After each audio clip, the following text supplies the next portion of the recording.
কেন ওরা ওরা গিয়ে যদি কিছুই না করতে পারে তাহলে ওদের পিছে আমরা যে এত কোটি কোটি টাকা খরচ করতেছি আমরা কি ওদের কাছ থেকে ওই টাকা ফেরত চাচ্ছি নাকি? চাচ্ছি? এই প্রশ্নের উত্তর দেন আমাকে। এখন ধরেন যে মানে প্রশ্নটা তুলতেই পারবে না না, কারণ হচ্ছে যে আমরা যে ওদের পিছে এত খরচ করতেছি, বিভিন্ন জায়গায় গিয়ে ওরা কিছুই করতে পারতেছে না। আজ পর্যন্ত আমরা একটা বই শিক্ষা আনতে পারছি? কোনো একটা জায়গায় আমরা কতটুকু কি করতে পারছি? আমরা তাহলে তো প্রত্যেকবারই আমরা বলতে পারি যে তোমরা খেলতে পারো না। তো ওটাই যদি না থাকে তাহলে ক্রিকেট মানে ক্রিকেটাররা থাকবে কিনা? এই প্রশ্নের উত্তর দেন আমাকে। আপনারা তো একদিক থেকে চিন্তা করতেছেন আমার এই হাতটা আছে, দুইটা হাত আছে, এই দুইটা হাত দিয়ে আমি অনেক কাজ করি।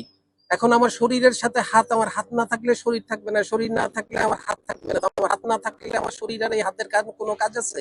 একই রকম, মানে they R part and the parcel. আপনি একটা বাদ দিয়ে আরেকটাকে চিন্তা করতে পারবেন না, আরেকটাকে বাদ দিয়ে আরেকটাকে চিন্তা করতে পারবেন না। দুইটা মানে they are complementary, they are not against each other. আমি আইসিসি যে রেভিনিউ শেয়ারিং মডেল 2023 থেকে 27 পর্যন্ত লাস্ট যে সাইকেলটা, বাংলাদেশ যদি এই টি20 ওয়ার্ল্ড কাপে পার্টিসিপেট না করে তাহলে কি তার 27 সাল পর্যন্ত আমাদের রেভিনিউতে কোনো কিছু হ্যাম্পার, আমাদের পিছে যা খরচ করছি এটার বার তোমরা এবার তোমাদের কাছ থেকে আমরা নিতে থাকি, ফেরত দাও।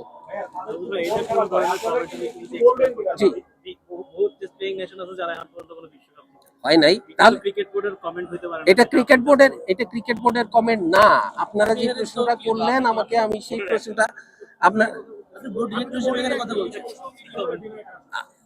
না, আপনারা বলতেছেন কেন? আপনারা কেন বলতেছেন তাদেরকে কম্পেনসেশন করার বিষয় আসবে? কম্পেনসেশনের বিষয়টা কেন আসবে? যেই ছেলেটা খেলতে যেতে পারে নাই সে যে ক্ষতিগ্রস্ত হচ্ছে, তাকে যে সিলেকশন হয় নাই, এই সমস্ত আমি এই আমি এই প্রশ্নটার আর আমি উত্তর দিব না। তার কেন না নিব না, কারণ এটা